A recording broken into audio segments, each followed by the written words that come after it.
Ուշադրություն, հայ ժողովուրդը մի մեծ ընտանիք է, մենք բոլորս քույրեր և եղբայրներ ենք։ Ինչպես ցանկացած ընտանիք, հայ ժողովուրդն էլ ունի նախահայր, որից սկիզբ է առնում իր պատմությունը։ Դա Հայկ Նահապետն է։ Ով էր նա, և ինչու մենք մինչ օրս հիշում և պաշտում ենք նրան։ 5000 տարի առաջ աշխարհի ամենամեծ ու հայտնի քաղաքը Բաբելոնն էր։ Հենց Բաբելոնում որոշվեց կառուցել հսկայական աշտարակ, որը պետք է դառնար աշխարհի ամենաշքեղ և ամենաբարձր շինությունը։ Որպես ճարտարապետ և հմուտ շինարար, աշտարակի կառուցմանը հրավիրվել էր նաև Հայկը, որը հսկաների ցեղից էր, վայելչակազմ, թիկնավետ, վառվռուն աչքերով։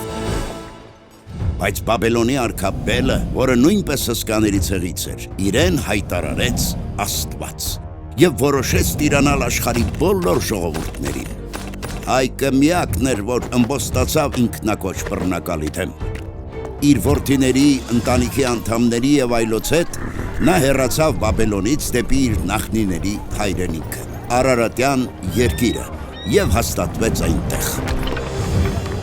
Բելը առաջարկեց Հայկին հետ վերադառնալ և ենթարկվել իրեն, դրա դիմաց խոստանալով նրան անհոգ ու երջանիկ կյանք, սակայն Հայկը մերժեց նրան։ Նա որոշել էր մնալ և ստեղծել Արարատյան երկրում այնպիսի պետություն, որի հիմքում կլինեն արարչագործությունը, մարդասիրությունը, ազնվությունը։ Չկարողանալով համոզել Հայկին,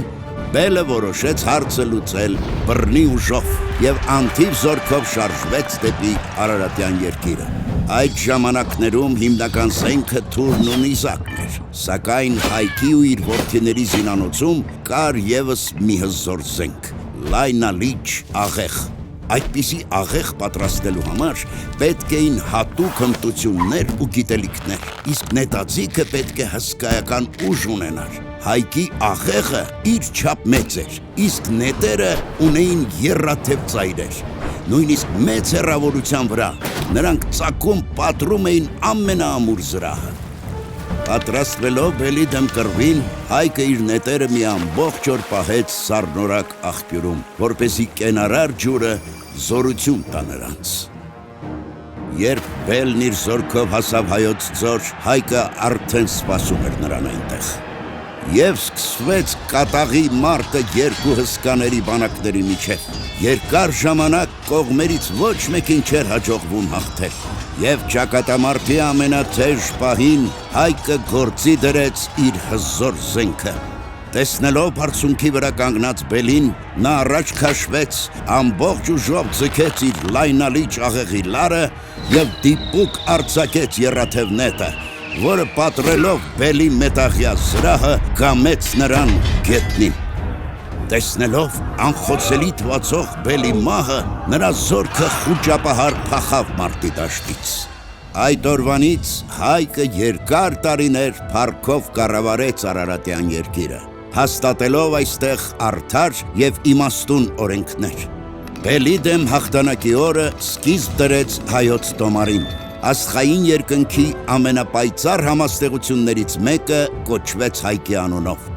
Երկիրն էլ նրա անունով կոչվեց Հայք, հայոց աշխարհ, հայոց տուն, Հայաստան։